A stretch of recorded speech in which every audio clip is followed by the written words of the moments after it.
ओम शांति। सभी भाई बहनों को आज प्यारे बाबा के मधुर महावाक्य हैं 15/8/24 प्रातः मुरली। ओम शांति। बाप दादा मधुबन।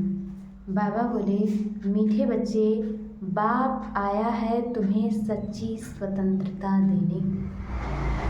बाप आया है तुम्हें सच्ची स्वतंत्रता देने, जम घटों की सजाओं से मुक्त करने, रावण की परतंत्रता से छुड़ाने। बाप आया है तुम्हें सच्ची स्वतंत्रता देने, जमघटों की सजाओं से मुक्त करने, रावण की परतंत्रता से छुड़ाने। प्रश्न है, बाप और तुम बच्चों की समझाने में मुख्य अंतर कौन सा है? बाप और तुम बच्चों की समझाने में मुख्य अंतर कौन सा है? उत्तर में बाबा ने बताया है, बाप जब समझाते हैं तो मीठे बच्चे कहकर समझाते हैं। बाप जब भी समझाते हैं तो मीठे बच्चे कहकर समझाते हैं, जिससे बाप की बात का तीर लगता है। तुम बच्चे आपस में समझाते हो, तुम बच्चे आपस में भाइयों को समझाते हो, मीठे बच्चे नहीं कह सकते। बाप बड़ा है इसलिए उनकी बात का असर होता है। बाप बड़ा है इसलिए उनकी बात का असर होता है। तुम बच्चों को रियलाइज कराते हैं, बच्चों तुम्हें लज्जा नहीं आती है, तुम पतित बन गए, अब पावन बनो। बाप बच्चों को रियलाइज कराते हैं, बच्चों तुम्हें लज्जा नहीं आती, तुम पतित बन गए, अब पावन बनो। ओम शांति। बेहद का रूहानी बाप बेहद के रूहानी बच्चों को बैठ समझाते हैं। बेहद का रूहानी बाप बेहद के रूहानी बच्चों को बैठ समझाते हैं। अब ये बेहद का बाप और बेहद के बच्चे ही जानते हैं। अब ये बेहद का बाप और बेहद के बच्चे ही जानते हैं, और कोई ना बेहद के बाप को जानते हैं और ना बेहद के बच्चे अपने को मानते हैं। ना कोई बेहद के बाप को जानते हैं और ना ही बेहद के बच्चे अपने को मानते हैं। ब्रह्मा मुख वंशावली ही जानते और मानते हैं।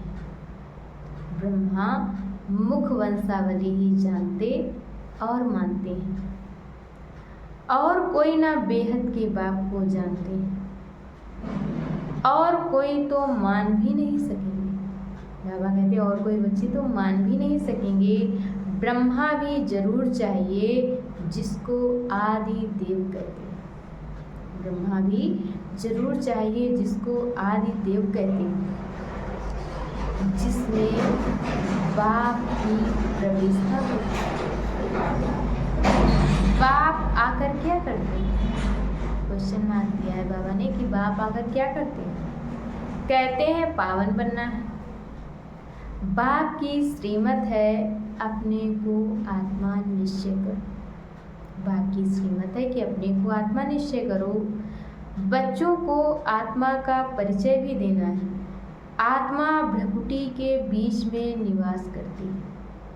आत्मा भ्रकुटी के बीच में निवास करती है। बाबा ने समझाया है आत्मा अविनाशी, इनका तख्त ये विनाशी शरीर है। आत्मा अविनाशी है और इनका तख्त ये विनाशी शरीर है। ये बातें तुम जानते हो कि हम सब आत्माएं आपस में भाई भाई एक बाप के बच्चे। तुम बच्चे जानते हो कि हम सब आत्माएं आपस में भाई भाई एक बाप के बच्चे। ईश्वर सर्वव्यापी कहना ये भूल है कि ईश्वर सर्वव्यापी कहना, बाबा कहते हैं ये तो भूल है। तुम अच्छी रीति जानते हो हर एक में 5 विकारों की प्रवेशता है। तो कई समझते हैं ये ठीक बोलते हैं, तो कई ये बात समझते हैं कि ये ठीक बोलते हैं। हम भाई भाई हैं तो जरूर बाप से वर्षा मिलना चाहिए। हम भाई भाई हैं तो जरूर बाप से वर्षा मिलना चाहिए, परंतु यहाँ से बाहर निकलते हैं यहाँ से बाहर निकलते हैं तो माया के तूफानों में चले जाते हैं। कोई विरले ठहरते हैं, माया के तूफानों में चले जाते हैं और बाबा कहते हैं कोई विरले ही ठहरते हैं। सब जगह ये हाल होता है। कोई थोड़ा अच्छा समझते हैं तो जास्ती समझने की कोशिश करते हैं। कोई थोड़ा अच्छा समझते हैं तो जास्ती समझने की कोशिश करते हैं। अभी तुम सबको समझाते हो, बाबा कहते हैं अभी तुम सबको समझाते हो।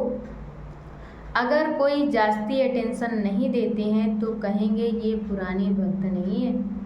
अगर कोई, बाबा कहते जास्ती अटेंशन नहीं देते हैं तो कहेंगे ये पुराने भक्त नहीं हैं। इन बातों को तो समझने वाले ही समझें, इन बातों को तो समझने वाले ही समझें। कोई नहीं समझते हैं तो फिर समझा भी नहीं सकते। जब स्वयं ही नहीं समझा सकते, स्वयं ही नहीं समझ सकते तो फिर समझा भी नहीं सकते हैं।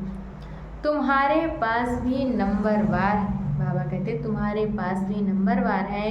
कोई अच्छा आदमी होता है तो उनको समझाने के लिए ऐसे अच्छे को भेजा जाता है। जो बाबा कहते कि अच्छा आदमी होता है तो उनको समझाने के लिए ऐसे अच्छे को भेजा जाता है। शायद कुछ समझ जाए, शायद कुछ समझ जाए, ये तो जानते हैं बड़े आदमी इतना जल्दी नहीं समझेंगे। अच्छा, मीठे मीठे सिकिलदे बच्चों प्रति माता पिता बाप दादा का याद प्यार और गुड मॉर्निंग। रूहानी बाप के रूहानी बच्चों को नमस्ते। हम रूहानी बच्चों की तरफ से रूहानी माता पिता बाप दादा को याद प्यार नमस्ते, ओम शांति, गुड मॉर्निंग, शुक्रिया बाबा, शुक्रिया। और आज बाबा ने मुरली में धारण करने के लिए मुख्य सार दिया है। पहला पॉइंट,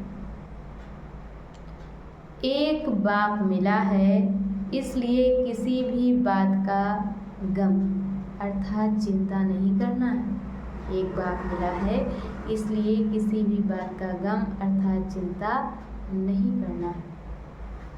उनकी मत पर चलकर, बाबा कहते हैं उनकी मत पर चलकर बेहद का समझदार बन खुशी खुशी सबका उद्धार करने के निमित्त बनना है।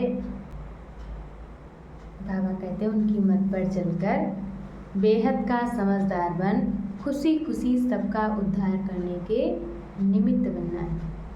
और दूसरे पॉइंट में बाबा ने बताया है जम घटों की सजाओं से बचने, जम घटों की सजाओं से बचने व सच्ची स्वतंत्रता पाने के लिए पावन जरूर बनना है। Knowledge source of income, knowledge source of income है, इसे धारण कर धनवान बनना है। और आज बाबा ने बच्चों को वरदान दिया है नॉलेज की लाइट माइट से रॉन्ग को राइट में परिवर्तन करने वाले ज्ञानी तू आत्मा भव। नॉलेज की लाइट माइट से रॉन्ग को राइट में परिवर्तन करने वाले ज्ञानी तू आत्मा भव। कहा जाता है नॉलेज इज लाइट माइट, कहा जाता है ना कि नॉलेज इज लाइट माइट। जहाँ लाइट अर्थात रोशनी, बाबा कहते हैं जहाँ लाइट अर्थात रोशनी है कि ये रॉन्ग है, ये राइट है, ये अंधकार है, ये प्रकाश है, ये व्यर्थ है, ये समर्थ है, तो रॉन्ग समझने वाले, तो रॉन्ग समझने वाले रॉन्ग कर्मों को व संकल्पों के वशीभूत नहीं हो सकते। तो रॉन्ग समझने वाले रॉन्ग कर्मों व संकल्पों के वशीभूत नहीं हो सकते। ज्ञानी तू आत्मा, ज्ञानी तू आत्मा समझदार ज्ञान स्वरूप कभी ये नहीं कह सकते कि ऐसा होना तो चाहिए, नहीं कह सकते कि ऐसा होना तो चाहिए, लेकिन उनके पास रॉन्ग को राइट में परिवर्तन करने की शक्ति होती है, परंतु उनके पास रॉन्ग को राइट में परिवर्तन करने की शक्ति होती है। और आज बाबा ने मुरली के स्लोगन में बताया है, जो सदा शुभ चिंतक और शुभ चिंतन में रहते हैं वह व्यर्थ चिंतन से छूट जाते हैं। जो सदा शुभ चिंतक और शुभ चिंतन में रहते हैं वह व्यर्थ चिंतन से छूट जाते हैं। अच्छा, ओम शांति।